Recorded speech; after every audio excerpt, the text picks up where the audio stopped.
my new favorite soles right now are the ripples that they're doing on the Made in Englands.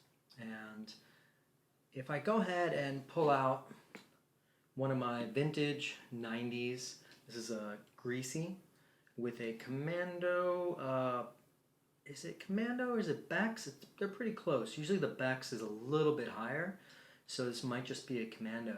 I think one of the things that has changed in the decades with the transition of manufacturing is the density of the sole. Now this is good and bad. One, they're not as heavy. Two, because the sole density isn't as dense, it ends up being a lot more comfortable in a shorter period of time, so you kind of are able to just jump right into them. But as some experience, the sole on modern Made in England or modern Asia made Doc Martens might wear out a little bit quicker due to the lack of density. And here comes ripples. So one of the latest ones that I found were the church ripples. Now what I love about this shoe is that the density on the sole is a lot higher than you'll see even on the Commandos for the modern Made in England or the Made in Asia, because it has to have these teeth and it has to be taller. And I'm completely loving this so much that I bought all three of the ones that were available to me. So I have the church ripples, I have the Spitfire ripples, and then I have my 1490 ripples.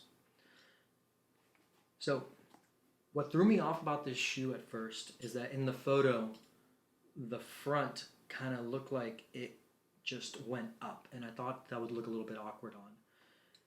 In my experience, that actually does not look like that when you're wearing it, and it looks like a normal boot.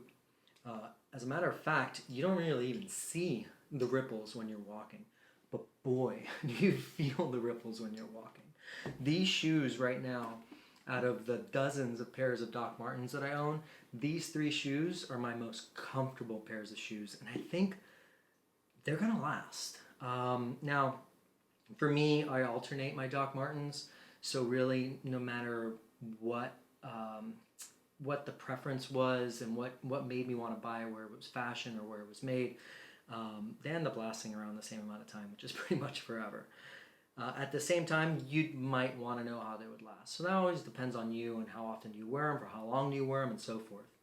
But what they're doing with these leathers as well is fantastic. So I think these are done, yeah, these are with the CF Steed leather.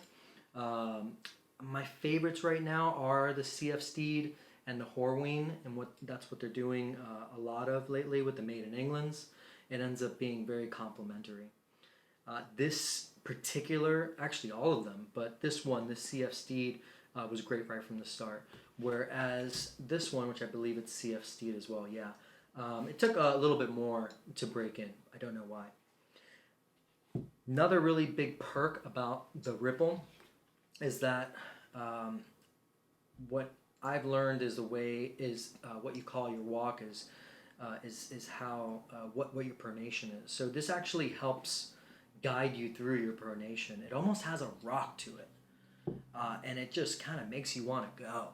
Whereas the standard waffle sole that's on most Doc Martens doesn't do that for me. I think a Beck sole kind of does that a little bit, but nothing like these new Ripples. I totally recommend them. I think they're awesome. I think they feel better than what you think they might look like. These teeth are a little bit intimidating, but once you have it on and you're just looking even as a profile, it looks awesome. It's very complimentary, and it might not be as loud as you think it is, or at least as loud as I thought it was.